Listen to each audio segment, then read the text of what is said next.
আমার নবী আম্মা জান আয়েশা সিদ্দিকা রাদিয়াল্লাহু আনহাকে সাথে করে নিয়ে বনু মুস্তালিক তার একটা অভিযান ছিল।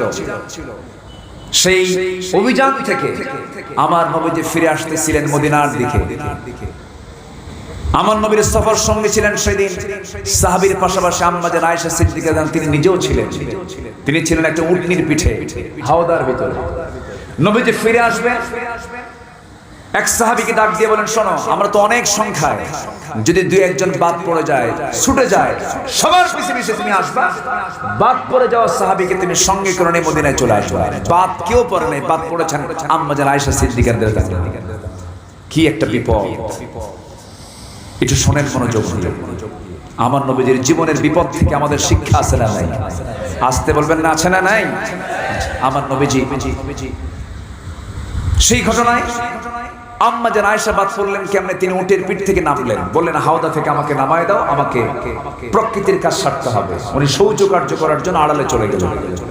তিনি হাজত সারলেন, এসে দেখেন উটও নাই, উটওয়ালাও নাই, যে হাওদায় তিনি যে পালকিতে ছিলেন সেই পালকিও নাই। যিনি দায়িত্বরত ছিলেন উনি ওই হাওদাটা আম্মা জান আয়েশা আছেন মনে করে উঠায় নিয়েছেন। এখন প্রশ্ন আসতে পারে, একটা মানুষ থাকলে তার ওজন তো বেশি হয়। আম্মা জান আয়েশা ওই সময় এত ওজন শূন্য ছিলেন, মানে পালকির মধ্যে থাকলেও সে ওজন, না থাকলেও সে ওজন। পাতলা মানুষ ছিলেন, কম বয়সী ছিলেন, বাদ পড়ে গেছেন। এসে দেখেন সব চলে গেছে, উনি একা। ওই সময় পর্দার আয়াত নাযিল হয়ে গেছে। আম্মা জান আয়েশা রাদিয়াল্লাহু তাআলা আনহা আজ করতে পারলেন, মনে হয় বিপদে পড়ে গেলাম, না জানি কোন মুসিবতে পড়ে গেলাম, সব চলে গেছে। দায়িত্বপ্রাপ্ত সাহাবীর নাম ছিল সাফওয়ান রাদিয়াল্লাহু তাআলা আনহু। তিনি এসে বলছেন, আম্মা জান আয়েশা উম্মাহাতুল মুমিনিন, কোনো চিন্তা করবেন না, টেনশন করবেন না, আমাদের আপনার ব্যাপারে রাসূল আমাকে দায়িত্ব দিয়েছেন, বাদ পড়ে যাওয়া লোকগুলোকে নিয়ে যাওয়ার দায়িত্ব রাসূল আমাকে দিয়েছেন। আমি আপনাকে সকল নিয়ম রক্ষা করে, পর্দার নিয়ম রক্ষা করে আমি আপনাকে নবীর ঘরে পৌঁছায় দেব। আম্মা জান আয়েশা কি পর্দার নিয়ম রক্ষা করে ঘোড়ার পিঠে চড়াইয়া নিয়া তাকে মদিনা পর্যন্ত পৌঁছায় দিলেন। এই কথা যখন মুনাফিকদের কানে চলে গেছে, মুনাফিকরা এই ছোট্ট বিষয়কে এত বড় বানায় ফেলেছে, তারা বলতে লাগলো, তোমরা কি জানো গত রাতে গোটা রাত ধরে সাফওয়ানের সঙ্গে আয়েশা একই ঘোড়ার পিঠে চলে এসেছে, আয়েশা তার সতীত্ব গত রাত্রে হারিয়ে ফেলেছে। যেরকম নাউজুবিল্লাহ, এমন নাটক তৈরি করার মতো কুলাঙ্গার আমার দেশেও আছে না নাই? আসতে বলবেন না, আছে না নাই? আমার বন্ধুগণ, আমার নবীজির কানে যখন সংবাদ চলে গেল, কুবাতাস কুকথা আকাশে কম ওড়ে না বেশি ওড়ে, বাতাসে উড়ে বেড়ায়। আমার নবীর কানে যখন সংবাদটা পৌঁছে গেছে, মুনাফিকদের কথাটা পৌঁছে গেছে, নবীজির মনটা খারাপ হয়ে গেল। আমার নবীজি আস্তে করে আম্মা জান আয়েশাকে ডাক দিয়ে বলছেন, আয়েশা রে, কোন কথা যেন আমার কানকে ভারী করে দিল। আয়েশা, তুমি কি মনে করবে জানি না, এই সমস্ত কথাগুলো মদিনায় ছড়ে গেছে। এই মুহূর্তে তোমার উচিত হবে তুমি আমার ঘর ছেড়ে তোমার বাপের ঘরে চলে যাও। তুমি বলুন, একটা নারীর জীবনে এই কথাটার চাইতে শক্ত কথা কেন দ্বিতীয় থাকতে পারে নাকি? আম্মা জান আয়েশা কিচ্ছু বললেন না, শুধু তিনি রাসূলকে লক্ষ্য করে বলছেন, ইয়া রাসূলুল্লাহ, আপনি আমার স্বামী, আপনি আপনার আল্লাহর নবী, কোনো সন্দেহ নাই।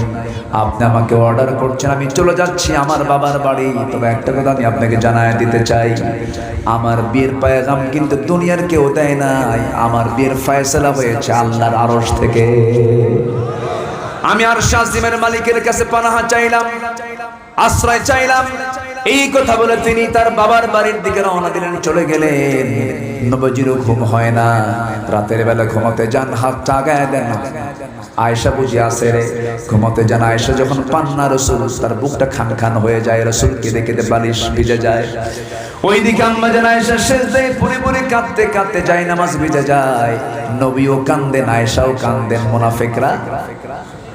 মুনাফিকরা হাসে। আমার নবীজি বিশাল পরীক্ষার সম্মুখীন তিনি হয়ে গেলেন। সময় যেতে লাগলো। আম্মা জান আয়েশা বলেন, আল্লাহ পাক আমাকে 9টা কারণে শ্রেষ্ঠত্ব দান করেছেন। নাম্বার 1, আমি একমাত্র নবীর স্ত্রী ছিলাম। একমাত্র কুমারী স্ত্রী ছিলাম। 9 বছর বয়সে বিয়ে হয়েছে, 13 বছরে নববধূ হয়ে নবীর ঘরে পদার্পণ করেছি। আমি আয়েশা নিজের চোখে জিব্রাইলকে দেখেছি। আমি শুয়ে থাকতাম নবীর সাথে, একই কথার নিচে সেই সময় নাজিল হয়েছে। আমি লক্ষ্য করেছি, আমি আসে নিজেকে ধন্য মনে করি। আমার শানে আল্লাহ রাব্বুল আলামিন কয়েকটা আয়াত নাজিল করেছেন। আমি আসে নিজেকে ধন্য মনে করি। নবীজির মৃত্যুর সময় রাসূল রবিউল আউয়াল মাস চলে এলো, রাসূল মারা যাবেন। কোন স্ত্রী ঘরকে পছন্দ না করে আমার নবীজি আমার ঘরকে পছন্দ করেছেন, আমার ঘরে তিনি এসে পৌঁছেছেন। আমি নিজেকে ধন্য মনে করি। নবীজি দুনিয়া থেকে যখন বিদায় নেবেন, আমার উরুতে মাথা রেখেছেন, আমি নবীজির মাথায় পানি ঢেলে দিয়েছি। আমি নিজেকে ধন্য মনে করি। রাসূল আমার কাছ থেকে মিসওয়াক চাইলেন, সেই মিসওয়াকটা আমি তার হাতে তুলে দেওয়ার আগে আমি মিসওয়াকটা চাবায়া চাবায়া নরম করে দিলাম। নবীজি সেই মিসওয়াকটা নিলেন, সেই মিসওয়াকটা নিয়ে তিনি যখন মিসওয়াক শুরু করবেন তার আগে আমার মুখে থেকে লেগে থাকা কিছু থুতু আমার নবীজি আগে চুষে চুষে পান করলেন এবং মুস্কি মুস্কি হাসি মেরে বলছেন, আয়েশা আমি তোমাকে দারুণ ভালোবাসি, আমি তোমাকে দারুণ মহব্বত করি। আমার নবীজি আমাকে খুব ভালোবাসতেন। আমি আয়েশা নিজেকে ধন্য মনে করি। আমার নবীজির জীবনের শেষ খাবার ছিল আমি আয়েশা আমার মুখের লালা। আমার নবীজি আমার মুখের লালা খেয়ে দুনিয়া থেকে বিদায় নিয়েছেন। রাসূল যখন মারা যাবেন, মৃত্যুবরণ করার কিছু পূর্বে আমার রাসূল আমাকে শেষ হাদিস বর্ণনা করেছেন। আমার সঙ্গে তার সর্বশেষ কথা হয়েছে। ফাতিমাকে ডাক দেওয়ার কথা বলা হলো, নবীজির মেয়ে ফাতিমাকে ডেকে আনা হলো। নবীজি তাকে সান্ত্বনা দিয়ে বিদায় দিয়ে দিলেন। এরপরে আমার নবীজি বলছেন, আয়েশা আমার বেলাল তো আযান দিয়েছে, নামাজ তো পড়া দরকার, নামাজ তিনি জামাতে পড়তে পারলেন না। শুধু বলেন, আয়েশা রে দেখো তো আমার সাহাবীরা কেমন করে নামাজ পড়ে, এই দৃশ্য আমি একটু দেখতে চাই। আমার নবীজিকে আমি ধরলাম, আমার ঘরের উপরে তিনি হামা গুড়ে দিয়া ভর দিয়া জানালার কাছে চলে গেলেন। জানালার ফাঁকা দিয়ে সাহাবে কেরামদের নামাজ দেখছিলেন। আমার নবীজি সাহাবে কেরামদের নামাজ দেখতেছেন। সাহাবীরা হাউমাউ করে কান্দে, কারণ ইমাম পাল্টে গেছে। আমার নবীজির মুসাল্লায় সাইয়েদনা আবু বকর নামাজে দাঁড়িয়েছেন, সাহাবে কেরামের কান্নার রোল পড়ে গেছে।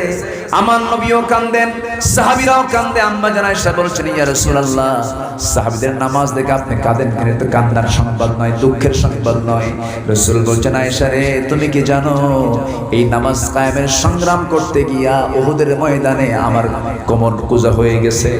এই নামাজ কায়েমের সংগ্রাম করতে গিয়ে উহুদের ময়দানে আমার দাঁত ভেঙে চুরমার করে দিয়েছে। সেই নামাজ আজকে রাষ্ট্রীয় পর্যায়ে কায়েম হয়েছে, এটা আমার চরম আনন্দের সংবাদ। এই জন্য আমি আনন্দে কাঁদি। আমার নবীজিকে সেই জায়গা থেকে আবার নিয়ে আসলাম। আমি আয়েশা নিজেকে ধন্য মনে করি। আমার উরুতে আমি তার মাথা রাখলাম, বালিশটা তিনি নিলেন না। তিনি বলছেন, আয়েশা তোমার উরুটা আমার মাথা আমার সামনে দিয়ে দাও। রাসূল আমার উরুতে মাথা রাখলেন। রাসূল আমাকে শেষমেশ একটা কথা বলছেন, ও আয়েশা আমি দুনিয়া থেকে বিদায় হচ্ছি, আমার উম্মতকে জানায়া দিবা আমার উম্মতরা যখন কখনো 5 ওয়াক্ত নামাজ না ছেড়ে দেয়, জোরে বলুন সুবহানাল্লাহ। নবীর সঙ্গে শেষ কথা বলেছেন আম্মা জান আয়েশা সিদ্দিকা রাদিয়াল্লাহু আনহা। আম্মা জান আয়েশা বলেন, আমি নিজেকে আরেকটা কারণে ধন্য মনে করি। আমার নবীজি যে ঘরে ইন্তেকাল করেছেন সেই ঘরটাই হয়ে গেছে তার কবর। আমার জায়গাতে আমার ঘরে নবীজি কবরে শুয়ে আছেন, আমি নিজেকে ধন্য মনে করি। সেই আম্মা জান আয়েশার মতো একজন দামি মানুষকে ও পরীক্ষার মধ্যে ফেলেছেন। আল্লাহ তাআলা পরীক্ষায় ফেলেছেন, তবে মুনাফিকদের ষড়যন্ত্র আছে না নাই? আসতে বলবেন না, আছে না নাই? কিন্তু যতই ষড়যন্ত্র হোক না কেন শেষমেশ বিজয়টা দিয়ে দেন তিনি আমার কে? জোরে বলেন, তিনি আমার কে? আল্লাহ আল্লাহ আল্লাহ। আমার নবীজি প্রহর গুনছেন কখন ফয়সালা হবে। নবী কি গায়েব জানতেন? আস্তে আস্তে আস্তে। নবী কি গায়েব জানতেন? তিনি যে গায়েব জানতেন না তার বড় প্রমাণ হলো এই ইফকের ঘটনা। ঠিক কি? যদি তিনি জানতেন বলতেন, এই আয়েশা তুমি এত চিন্তা করো কেন, এগুলো সব মিথ্যা ভুয়া কথা, আমার ঘরেই থাকে। ঠিক আছে না? বলতে পারতেন। শেষমেশ আল্লাহর পক্ষ থেকে ওহী নাযিল হলো। ওহীটা যখন নবীর কাছে আসলো, নবীর আনন্দ দেখে কে দৌড় মেরে চলে গেছে আম্মা জান আয়েশার বাড়িতে। নবীর শ্বশুর বাড়িতে গিয়ে বলছেন, আয়েশা কোথায়? সালাম দিচ্ছেন, উত্তরটা আস্তে আস্তে। মনটা খারাপ। মেয়েদের মধ্যে আবেগ কম না বেশি? অভিমান কম না বেশি? আমার নবীজি বলছেন, আয়েশা রে আয়াত নাযিল হয়ে গেছে, ইন্নাল্লাযীনা জাউ বিল ইফকি উসবাতুম মিনকুম। কোনো টেনশন নাই, চলো আমার ঘরে চলে যাও। আম্মা জান আয়েশা বলছেন, আমি কারো প্রশংসা করব না, আমি ইব্রাহিমের আল্লাহর প্রশংসা করি। কার আল্লাহ? ইব্রাহিমের আল্লাহ। চলে গেছে ইব্রাহিমের দিকে। রাসূল মুস্কি মুস্কি হাসি মেরে বলছে, আয়েশা তোমার রাগ কিন্তু এখন আজ আমি টের পাচ্ছি। আমার নবীজি তাকে আস্তে করে ঘরের মধ্যে নিয়ে আসলেন, নবীজির আনন্দ প্রকাশ পেয়ে গেল, আম্মা জান আয়েশার আনন্দ প্রকাশ পেয়ে গেল, সাহাবায়ে কেরামদের আনন্দ প্রকাশ পেয়ে গেল, আর মুনাফিকদের মুখে মাটি পড়ে গেল। যেমন করে আজকের এই বাংলাদেশে এখন মুনাফিকদের মুখে মাটি আর মাটি, ঠিক কি না? সব আড়াল হয়ে আছে। তবে শত্রুকে কখনো আড়াল মনে করলে আড়াল মনে করা যাবে না। আমরা সতর্ক থাকবো। জোরে বলি।